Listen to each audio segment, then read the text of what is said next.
So there's a couple ways we can do this to add a gradient in the background, many ways. So I'm going to do one way by adding a new layer and make sure that that layer is at the bottom. And then I'm going to make sure I choose two different colors.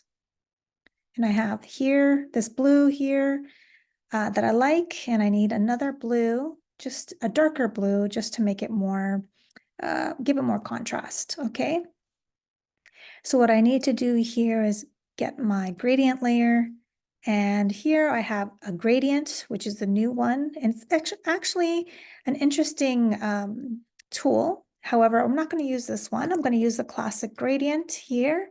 I'm going to click and drag and hold the shift key to keep it straight down. Now this one, the classic gradient, allows you to keep it straight by holding down the shift key. This one at the top does not allow you to do that. So I'm going to choose this one just for more accuracy, okay? So we have that here. Next, I'm going to add an effect to it. So go to Filter, Distort. We're going to go to Wave, and we're going to type in 125. In Wavelength, 125.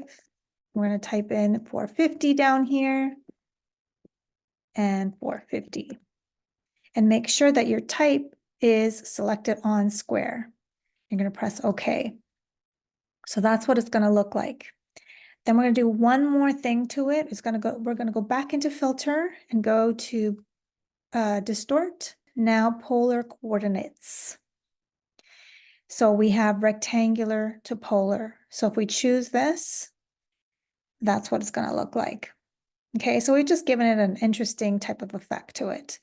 Okay, we're almost done here. We're just going to add a bit of transparency to the lenses. So this is a bit of work in the sunglass layer, which if I click on it, make sure you name your layers, sunglasses, dog, and then background by double clicking.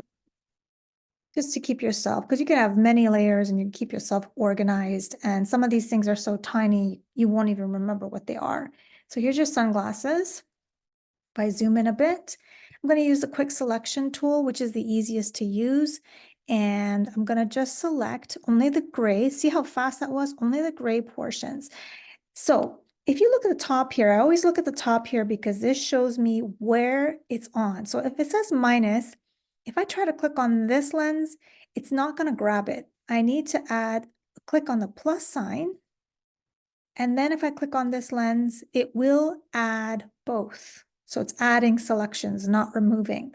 Okay, so I have both. That's all I need to do. I need to do a couple steps here though. So first step I'm going to do is I'm going to actually make a new copy.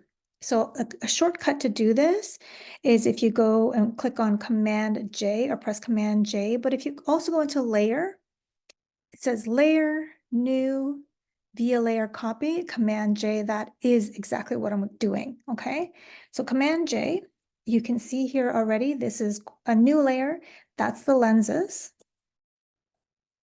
But then I lost my selection. So a quick way to grab that selection of the lenses again, if you press Command and click on the thumbnail, so Command and click on the thumbnail, it will come back. What you need to do is you need to actually go into this layer now and press Delete. So you've deleted the lenses from here. So if I turn this off, this one off, this layer here now only has the frames. So I'm going to call this frames. This is now just frames, and this will be the lenses. Okay, so you can deselect by clicking on the selection tool and clicking off of this area.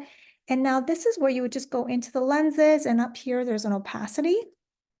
If I click and drag this down a bit, do you see how you can change the opacity? Or I can also add a gradient to this if I want to just give it a different effect to it. So if I double click on it, it'll bring up the layer styles, and there is a portion that says gradient here. Do you see that?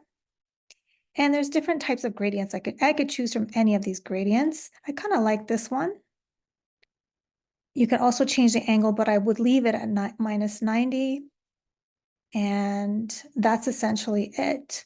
So you can reverse the gradient by clicking on this portion here, and it reverses the colors. So I'm gonna just leave that as is and press OK. And I'm gonna go back to the opacity and see how far I can do this.